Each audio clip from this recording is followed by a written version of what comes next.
Let's talk about how the best managers identify and develop talent. You see, the best managers are actually the unsung heroes of the business space. These are people that have realized their own leadership promise, and they're able to see the diamond in the rough, the person that's sitting over there that they're going, I know they have more talents and I can develop that. When you take on that kind of leadership responsibility, you will change a life. I'm excited to talk to you about how you can do that today.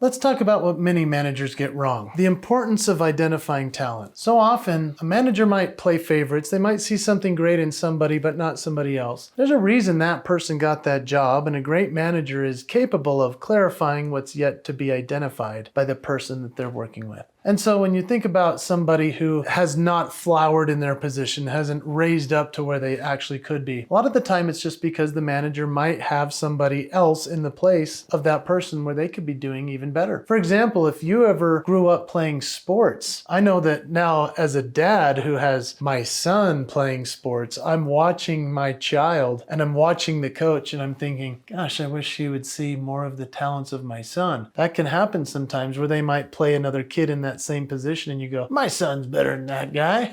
That's the very similar situation in a managerial situation at work. We don't want to have anybody ever not see the talents and the gifts that we have. If a manager were to commit to saying, I am going to keep my eye out, my ears open, make sure that I watch for the great gifts and talents of those around me, it's a very important thing and it's a promise that the leader needs to make. If they don't, then they'll just put their head down and do their work, play their favorites, and it'll be like us as parents on the sideline going, play my child, and then they never get a chance. So if you're a manager and you're thinking, how do I elevate my team? I want you to think about your leadership promise. And today very well may be, this video may be the moment that you're going to now commit to your leadership promise. Really identifying and clarifying and magnifying the talents of the people all around you. You have so much power and capability of doing so. But that means that you need to make sure that you see their greatness. Oftentimes we only look at the people around us that are working with us and we say, oh, you need to do that better or this better. Whereas you could say, hey, that was close. How can you utilize your talents and skills that I don't know about yet and do something even better? For example, this happened in my business. I hired a wonderful person who's my actual executive assistant. Her name is Heidi. Heidi is brilliant. She can handle phone calls and all the contracts, the details that I don't like to deal with. One day we were meeting after working about a year together. And I just said to her, you know, it would be so helpful if I had somebody who could work on the numbers with me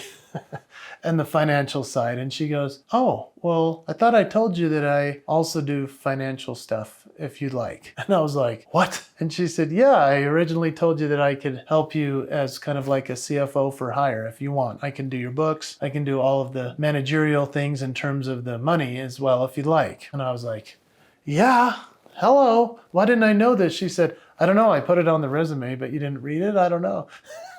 Because I had not looked at that part. All I looked at was the very top that said she was good at sales and she was good at processes and systems, keeping my gigs in order. I didn't even look or realize that she had this whole other skill set. That was me not keeping my leadership promise. I didn't even notice on her resume. But after working a year together, she unveiled for me her secret weapon, her great signature move. And I was like, you have a superpower of being so financially amazing, and she's helped me so much. And that's how we keep our promise in leadership.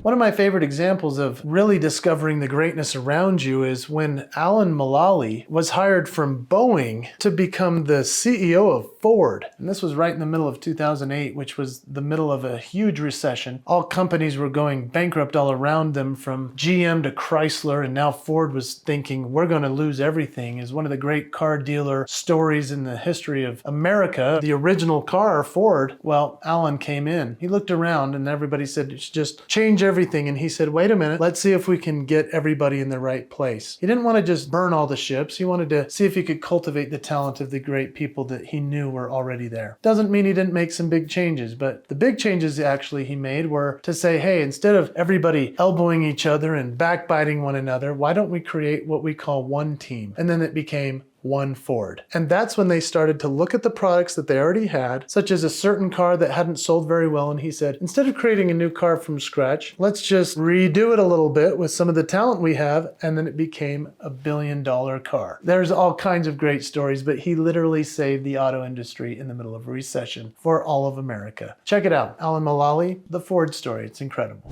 So as a manager looking to identify and develop talent, let me tell you about the coolest thing I've put together that will help you so much. I call it Discover Your Signature Moves, and it's the ICM process. The ICM process helps you identify, clarify, and magnify the gifts and talents and skills of the people around you. Just like I shared about my story with Heidi, my very assistant I work with every day. I should have done this process with her, or it would have helped me so much. And so I encourage you to go to icmprocess.com. Now imagine once you've downloaded this worksheet, you're going to go through it yourself and identify your own signature moves. You're going to identify your gifts, your strengths, the talents, the things that make you who you are. Now, as you're doing that for yourself, imagine having each person you work with go through it. As a manager, it's your responsibility to know the gifts and talents of the people you work with. And then it's your responsibility even more so to clarify for those people what they're good at. So often we only talk about weaknesses. Let's lean into the strengths with this. Teaching the people that matter, that work with you, that they have greatness that they should be sharing. Once you help them identify, clarify their gifts and talents, then you can help them magnify their signature moves. That's them living the promise, and that is the fastest track to becoming a great manager and identifying and developing talent. One of my favorite examples of a company that's embraced this concept of seeing the strengths of others and helping people to really flower into their greatness is Google. Google actually reserves 20% time for working on a passion project for the people that work there. That's why everybody wants to work at Google. Imagine getting in the middle of the day, 20% of your time is spent on something you really like or love, and it has nothing to do with business. This is cultivating leadership. This is helping people to see the greatness within them, and that is something that I just absolutely espouse. So here's what I'd like to encourage you to do. If you'll please go into the comments and type in what your leadership promise is. If you're a manager, if you're a leader, a CEO, an executive, please go put in your promise, and I'm going to respond to it as well. I also want you to know that as you start to take your whole group through this process of ICM, it's going to transform the way that you manage and identify and develop their talent. They're going to see themselves as more valuable. They're going to love work. They're never going to be tardy. They're always going to be standing by your side, lifting up your leadership because you see the greatness in them. When you do that, that is your leadership promise. I know you can do it. Put it in the comments what your leadership promise is. I hope you'll like and subscribe. Thanks for joining me.